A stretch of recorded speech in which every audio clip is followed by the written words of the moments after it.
landed into Mallorca, Spain from London. Gonna be here just for the weekend. The thing with these vacation is that I think they're necessary, but at the same time, it often feel like I should be working more. But I think that's mainly because right now there's no one setting a limit in terms of how many days off I can take versus how many days I should be working in a year, if that makes sense. It makes me feel a bit guilty for taking days off, and it's also quite hard to take my mind off work, even while I'm literally in another country, because like I've always been saying for the last couple of weeks, it's quite hard to separate work from life on this journey that I'm on right now, simply because I'm dictating everything that I'm doing. With that being said, just trying to forget about work for a couple of days, do like a minor reset, and then get back into what I'm doing when we're back into London. Baila que baila la luna, baila que baila mi amor. Tengo la grande fortuna de estar en tu corazón. Baila que baila la luna, baila que baila mi amor. Tengo la grande fortuna de estar en tu corazón. Okay, this week we're either doubling down on the productivity app we've been building the last 6 weeks, or we're moving on to a new project. I feel like I've been saying, oh, this week we're starting a new project for every single video I've done in the last 2 to 3 months.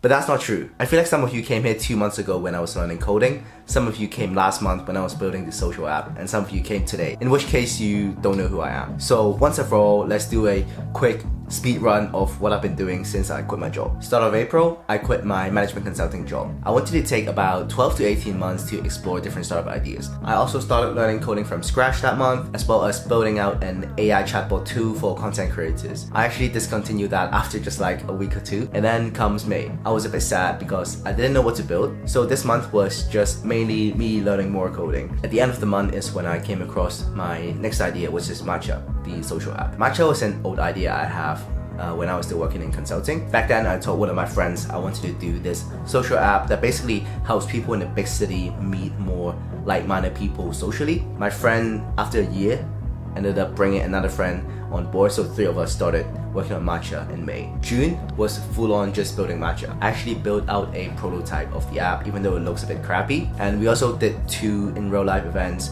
just testing out the format that we want to do. It was really fun actually, and I think that's when a lot of you actually came to the channel. Finally, July. July, we actually slowed down on building Matcha for a couple of reasons. Firstly, one of the main guys we're working with actually flew to Asia for a whole month. And secondly, it's also because we started to lose direction. We weren't really sure what problem we're solving. Instead of doing that, I spent the last 6 weeks working on a new idea, Life XP, which is this app that turns self-improvement and skill building into a more gamified experience. I actually built out a pretty good prototype and launched it to some people last week. So that's what I've been building in July. And that brings us to today. A ton of stuff was happening all at the same time, but now we're back. So let's get back on the grind. Friday, 5 p.m. Gonna do a quick gym workout. Actually met up with one of my old managers today for a coffee. It's quite motivating to see that there's people that's actually invested in what you're doing, even though it doesn't directly benefit them. But yeah, weather's amazing today, so let's go to the gym.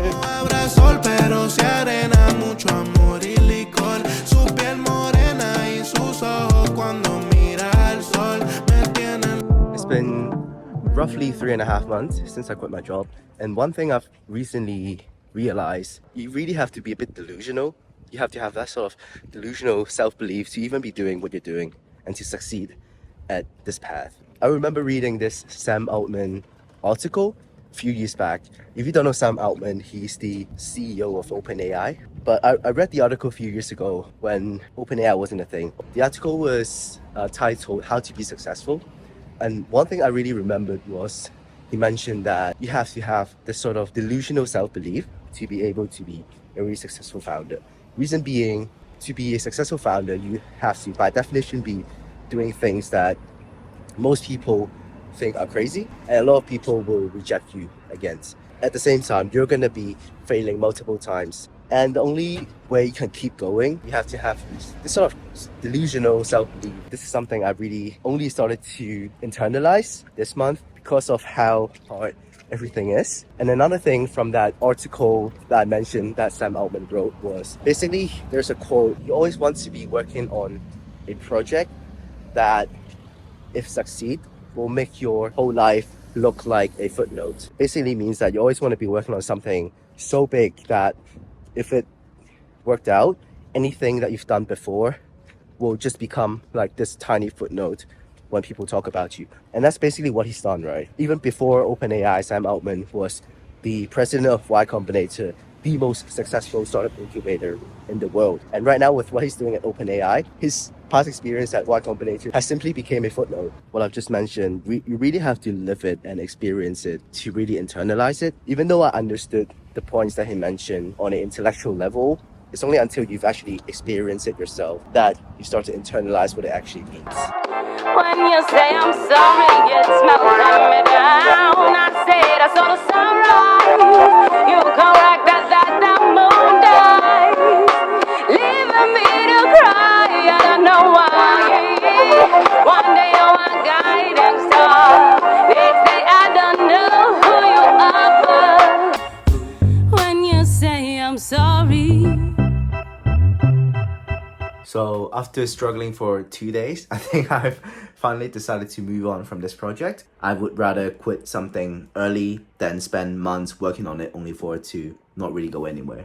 I think it'll be cool for me to just do like a quick reflection on what I learned so far. Firstly, I realized I really need to be building a painkiller and not a vitamin. I think even though this project was fun to build, it soon became clear to me that this was more a nice to have and like a cool app rather than something that really solves a desperate need for anyone. Secondly, I realized I really need to cater towards user who has their hair on fire. When you're building a startup, why would anyone on earth use your crappy, ugly, limited feature app? Now imagine you sitting in a room with another person. That person has their hair on fire and you are a person that's selling them a product.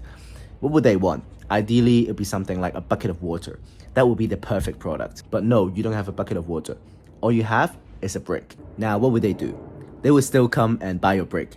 And they would use the brick to smash against their hair, try to get the fire off their hair. And they would rather use the brick, tell you what to improve on it, than not use it at all. So that's the kind of user I need to target. And finally, is to focus on distribution. People say that first-time founder focuses on product, second-time founder focuses on distribution. I've always heard this saying, but this is the first time that I've really internalized it. There was a moment when I built out the MVP of LifeXP. I've gave it to a few friends to try and use, and then I realized I don't have a strategy to distribute the app. I need to really find a way to distribute it better, a way to do growth marketing. And that's why I think I'll be writing more on Twitter and also try to build like a wait list early on. But anyway, chin up, we're moving on to the next project. I'm not sure what my next project is, but one thing I learned is when doing entrepreneurship, you cannot measure your productivity by how many hours you worked. You don't want to earn with your time, you want to earn with your mind. Especially during decision making, sitting in front of your laptop for 10 hours straight doesn't mean it will get you better results. You want to make sure you have a clear mind, which is primed for making good decisions. That means going on long walks, spending some time just thinking and even discussing ideas with your friends, and not always in a rush to jump to any conclusions. I think I have a brief idea of what I want to work on next. But yeah, I've been thinking about my next idea for the last, I'll say 3 days. And I finally decided on one that I think at least have some potential. After starting and failing 2 to 3 projects, I now have a much better idea on the timeline and what to expect in the beginning stages. Yes, you can say I failed multiple times already, but it is clear to me what I learned, and being able to see the concrete improvements each time is actually kind of addicting.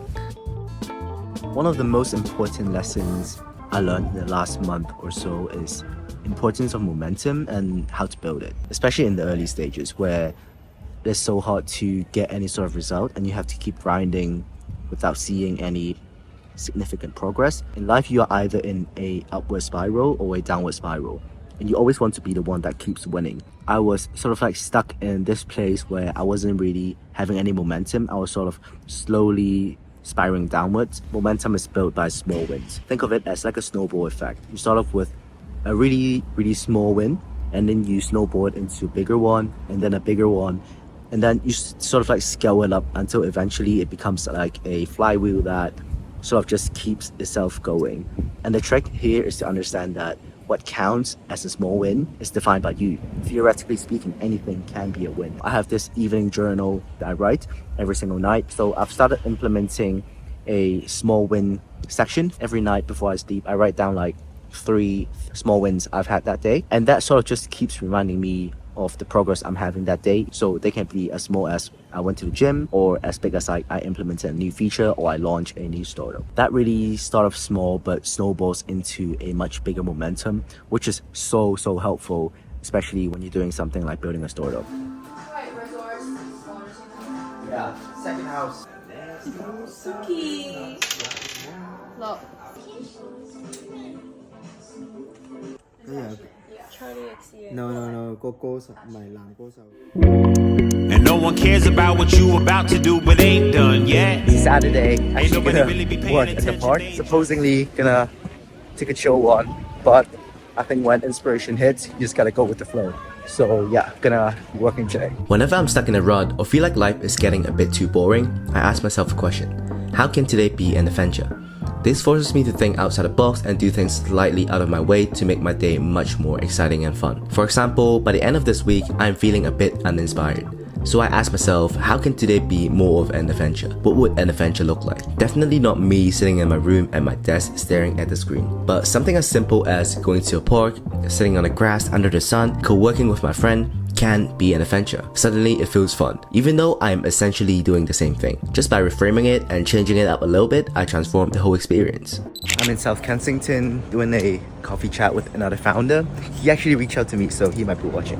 But anyway, I haven't been to this area too much, but some of my friends study in the area, went to Imperial, which is like, the campus is nearby. This is one thing that I realized recently that's so important is if you can just sort of put yourself out there and sort of start doing something interesting, and the right people will come to you because they find your story interesting. That way you don't even have to sort of actively go out and seek for those people. You can, of course, but even if you don't, the right people will find you, and that's how you meet new friends, new investors, new people in the industry. And that's such a cool thing that I only really learned recently. Basically, I just think it'd be cool to like meet more people who's doing similar stuff as me. The more people around you that's doing what you want to be doing, the more it feels natural. Even when I was still a student, when I went to work in consulting, one way that really gave me the confidence that I can break in was to hang out with consultants. Right now I'm doing the same thing, hang out with more founders, more people in tech. Really sunny today in London, as you can see.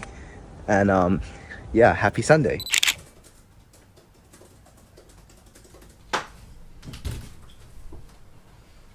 I'm actually packing because I'm going to another city for the next 2 days. This week's actually been super productive. I have started on my new project that I mentioned. I don't want to say too much about it just yet because I want to keep an element of surprise when I do tell you guys about it, because I think personally I'm super excited about this project and I think you guys will be as well. For record, I still haven't made a single dollar through building startup and software, but I think I have a very good shot at making my first dollar very soon with this project. In terms of why I'm packing, where I'm going for the next 2 days, you're gonna have to wait until the next video because that's gonna be the start of the next video. So as always, if you enjoy this one, please hit the like button because it does actually help the algorithm push my content a little bit. And I mean, if you stay until the end of the video, you might as well subscribe if you haven't already. And yeah, I'll see you very soon. Peace.